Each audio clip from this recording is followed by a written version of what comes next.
Tapat, matatag at maaasahan balitang tama at totoo lamang dito sa Pilipinas Network. Magandang araw sa ating mga kababayan sa Pilipinas at sa buong mundo. Huwag kalimutang pusuan ang video, sumubaybay at pindutin ang patingaw upang lagi kayong updated sa balita. Simulan na natin. Isang matinding tensyon na naman ang sumiklab sa gitnang silangan matapos salantain ng missile ng Iran ang isang gusali ng kumpanyang Chino sa Kuwait na ikinasawi ng isang manggagawa. Nangyari ito ilang oras lamang matapos harangin at pabagsakin ng depensa ng Jordan ang 5 missile na pinakawalan din mula sa Iran.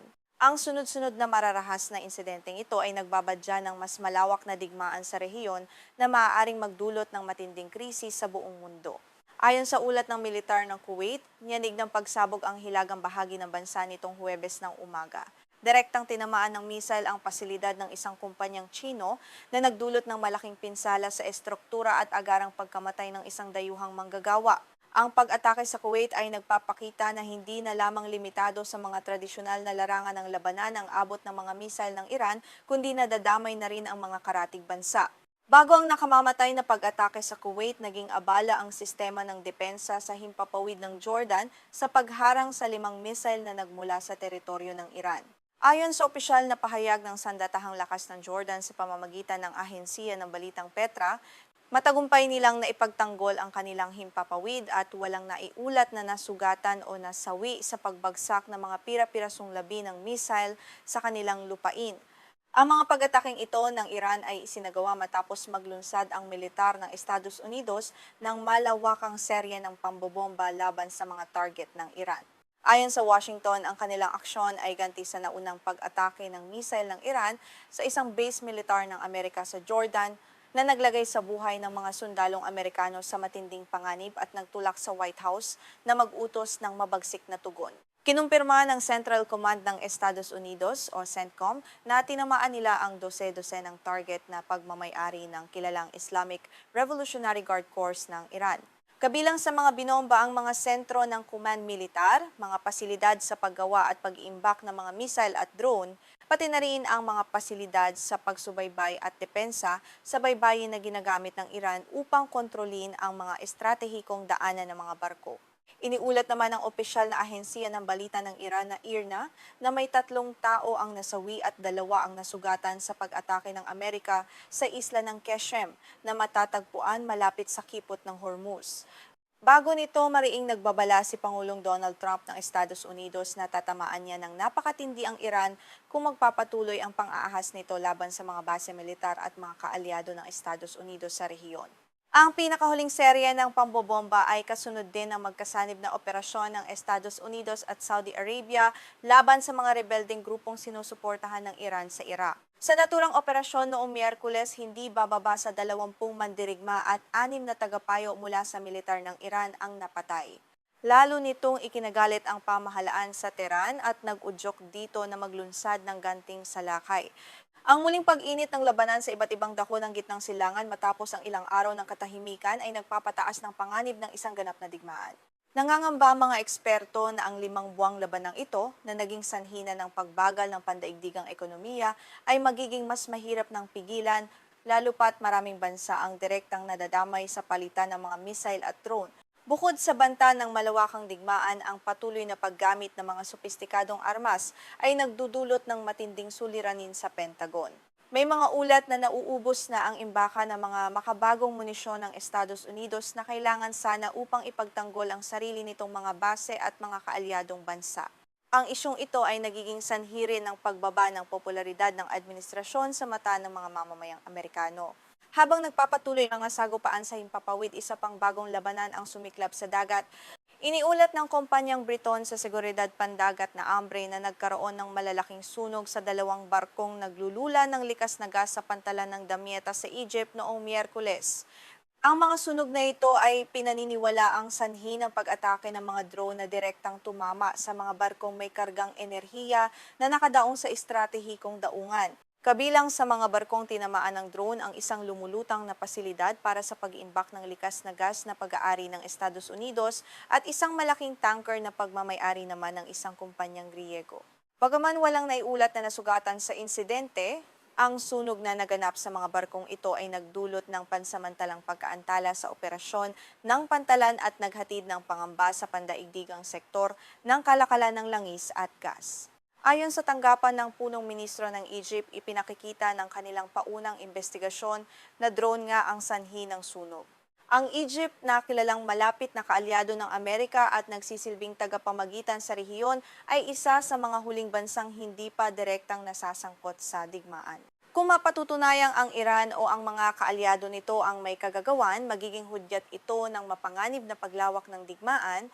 Nang tanungin si Pangulong Donald Trump sa Oval Office kung ang Iran ba ang may pananagutan sa pag-atake sa mga barkong naglululan ng likas na gas sa Egypt, sinabi niyang walang duda na bahagi ito ng paulit-ulit na pananabotahe ng Iran. Idinagdag pa niya na sa mga darating na araw ay patuloy na tatamaan ng militar ng Amerika ang Iran ng mas matindi dahil oras na umano upang maranasan ng Tehran ang bagsik ng puwersang Amerikano. Samantala, formal na inakusahan ng Saudi Arabia ang mga rebeldeng grupo sa Iraq na sinusuportahan ng Iran ng pagpapakawala ng mga drone patungo sa kanilang mga pasilidad ng langis nitong mga nakaraang araw. Bagaman itinanggi ng koalisyon ng mga rebeldeng Iraqi ang paratang na ito, nananatili ang hinala ng Saudi Arabia na may planong lumpuhin ang kanilang ekonomiyang nakasalalay sa produksyon ng petrolyo.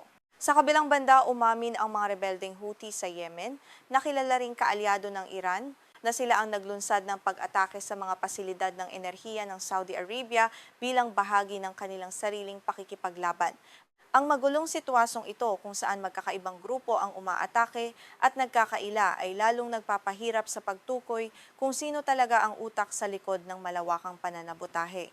Dahil sa lumalalang krisis, nagtungo sa Washington si Ministro ng Depensa ng Saudi Arabia na si Khalid bin Salman upang makipagpulong ng hiwalay kina Pangulong Trump at pangalawang Pangulong J.D. Vance. Sa mga pribadong pag-uusap na ito, tinalakay ang mga hakbang upang maprotektahan ang mga pasilidad ng langis ng Saudi Arabia mula sa mga drone ng Iran at kung paano mapananatili ang katatagan ng supply ng enerhiya sa buong mundo. Ayon sa mga mapagkakatiwalaang pinagkukunan, ang desisyon ng Saudi Arabia na sumali sa mga pag-atake ng Estados Unidos laban sa mga rebeldeng Iraqi ay isang malinaw na mensahe sa Iran na hindi nito hahayaang maapektuhan ang industriya ng langis ng kaharian.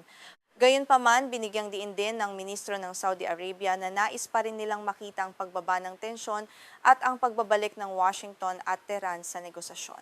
Bago ang pinakahuling pagsiklab ng karahasan, may pag-asa pa ang mga tagapamagitan na maibalik ang Estados Unidos at Iran sa hapag ng negosasyon. Ngunit tuluyang gumuho ang pansamantalang kasunduan nitong mga nakaraang linggo dahil sa panibagong sagupaan sa kipot ng Hormuz, isang napakahalagang daanan ng supply ng langis sa buong mundo na kasalukuyang halos sarado dahil sa mga pag-atake ng militar ng Iran. Sa kasalukuyan, nahaharap din ng Saudi Arabia sa panibagong pakikipaglaban sa mga Houthi na nagdeklara ng pagharang sa mga barkong dadaan sa kipot ng Bab el-Mandeb na nag-uugnay sa Dagat na Pula at Golpo ng Aden. Inatake na rin ng mga Houthi ang mga pasilidad ng langis sa lungsod ng Yanbu upang harangan ang tanging alternatibong ruta ng Saudi Arabia na umiiwas sa kipot ng Hormuz na kontrolado naman ng mga puwersa ng Iran. Ipinakikita ng mga larawang kuha ng satellite mula sa Planet Labs ang malaking pinsala sa pasilidad ng Saudi Aramco sa Ab Quaik na nagpoproseso ng langis at may kakayahang magproseso ng 7 milyong bariles kada araw. Ang pinsalang ito ay patunay na ang digmaan sa gitnang silangan ay hindi na lamang usaping militar, kundi isa ring direktang banta sa ekonomiya ng bawat bansa dahil sa posibleng kakulangan ng langis sa buong daigdig. Isang seryosong babala ang ipinalabas ng isang mataas na opisyal ng militar ng Estados Unidos hinggil sa seguridad ng kanilang mga base sa gitnang silangan. Ayon kay Admiral Brad Cooper, ang mga post ng mga sundalo sa social media ay nagiging mabisang kasangkapan para sa Iran upang mas madaling matukoy at atakihin ang mga pasilidad ng Amerika. Ang kawalan ng pag-iingat sa paggamit ng teknolohiya ay naglalagay sa panganib sa buhay ng maraming sundalo. Si Admiral Cooper ang kasalukuyang pinuno ng US Central Command o CENTCOM na namamahala sa lahat ng operasyong militar ng Amerika sa rehiyon. Sa isang liham na ipinadala sa mga sundalo at nakuha ng Reuters, tahasan niyang binalaan ang mga tropa na ang mga video at larawang kinunan gamit ang mga personal na cellphone ay direktang nakatutulong sa mga kalaban upang matukoy ang mahihinang bahagi ng kanilang mga base. Ipinaliwanag ng pamunuan ng CENTCOM na may kakayahan na ngayon ang Iran na halos agad na malaman kung naging matagumpay o hindi ang kanilang mga pag-atake. Ginagawa nila ito sa pamamagitan ng paghahanap sa internet at sa mga social media platform ng mga reaksyon, larawan, at video na ibinabahagi mismo ng mga sundalong Amerikano habang nagaganap o pagkatapos ng isang pambobomba o pag-atake sa kanilang kampo. Ayon sa sulat ni Cooper, ang agarang epekto ng tinatawag na open source intelligence o impormasyong madaling makuha ng publiko ay ang pagkakalagay sa panganib sa buhay ng mga sundalong Amerikano at maging ng mga sibilyan sa mga bansa sa rehiyon ng Golpo. Binalaan niya ang mga tropa na ang bawat post ay may katumbas na panganib at maaaring maging mitya ng pagkamatay ng kanilang mga kasamahan kung hindi agad ito matitigil. Upang patunayan ang kanyang punto, binanggit ni Cooper ang naganap na pag-atake sa Muwafaq Salty Air Base sa Jordan noong ika-17 ng Hulyo kung saan 3 sundalong Amerikano ang nasawi. Sa gitna ng kaguluhan, may ilang sundalong nag-record ng video habang sila ay lumilikas patungo sa mga bunker, pati na rin ang mismong sandali ng bumagsak ang ballistic missile ng Iran sa kanilang tirahan. Isa sa mga tinukoy na video ay kinunan gamit ang Meta Smart Glasses, isang uri ng makabagong salamin na may nakapaloob na kamera. Mabilis na na-upload sa Instagram ang video at napanood ng maraming tao. Ipinakita sa video ang eksaktong ruta ng paglikas ng mga sundalo at ang lokasyon ng kanilang taguan, mga napakasensitibong impormasyong hindi dapat lumabas sa publiko, lalo na sa panahon ng digmaan. Ang pagkalat ng ganitong uri ng video ay nagbibigay sa Iran ng libreng pagsusuri sa pinsalang kanilang naidulot. Karaniwan kasing nahihirapan ang Iran na malaman kung tumama sa target ang kanilang mga missile dahil sa electronic jamming at iba pang taktikal na hakbang na ginagamit ng militar ng Estados Unidos upang lituhin ang mga radar at sistema ng paggabay ng kaaway sa rehiyon. Alam ng Iran na nagpaputok sila ng sandata ngunit hindi nila matiyak kung sumablay ba ito ng 50 metro, tumama sa bakanteng runway o pumasok sa isang gusaling puno ng tao, paliwanag ni Cooper sa kanyang liham. Ang paglalathala ng mga detalyadong ulat at larawan sa social media ay nagsisilbing libreng ulat paniktik para sa Iran upang maitama ang kanilang susunod na asinta. Dahil sa mga impormasyong ito, madaling matutukoy ng Iran kung kailangan nilang baguhin ang anggulo o lakas ng kanilang mga susunod na pag-atake. Ang pagbibigay ng libreng pagtatasa sa pinsala ay nagbibigay daan sa mga puwersang Iranian na maglunsad ng ikalawang bugso ng pag-atake na mas tumpak at mas nakamamatay. Maaari itong magdulot ng mas malaking pinsala at mas maraming kaswalti sa panig ng Amerika. Dahil sa lumalalang banta, may mga ulat na nagsasabing sisimula ng kumpiskahin ang mga personal na cellphone ng mga sundalong Amerikano sa Jordan sa mga susunod na araw. Kinumpirma ng dalawang mapagkakatiwalaang sanggunian na seryosong pinag-aaralan ng pamunuan ng pagpapatupad ng hakbang na ito sa buong gitnang silangan upang mapangalagaan ang seguridad ng mga operasyon, bagaman wala pang pinal na desisyon para sa lahat ng base. Sa kasalukuyan, ang bawat sangay ng militar ng Estados Unidos ay may kani-kaniyang panuntunan pagdating sa paggamit ng mga personal na cellphone habang nakatalaga sa ibang bansa. Sa mga sensitibong misyon gaya ng mga operasyon ng mga espesyal na puwersa, mahigpit na ipinagbabawal ang anumang uri ng mobile device. Gayunman, ang panukalang malawakang pagkumpiska ay nagdudulot na ng pangamba sa mga pamilya ng mga sundalo. Para sa mga pamilya ng mga sundalong nasa malalayong bansa, ang cellphone ang tanging paraan upang matiyak nilang ligtas ang kanilang mga mahal sa buhay. Sa nakalipas na buwan, marami sa kanila ang nabubuhay sa takot dahil sa sunod-sunod na balita tungkol sa pag-atake ng Iran sa mga base ng Amerika.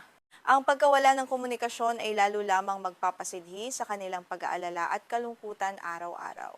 Ipinaliwanag naman ni Timothy Hawkins, ang tagapagsalita ng CENTCOM, na ang liham ni Admiral Cooper ay isang paalala lamang sa mga sundalo tungkol sa kahalagahan ng seguridad sa operasyon.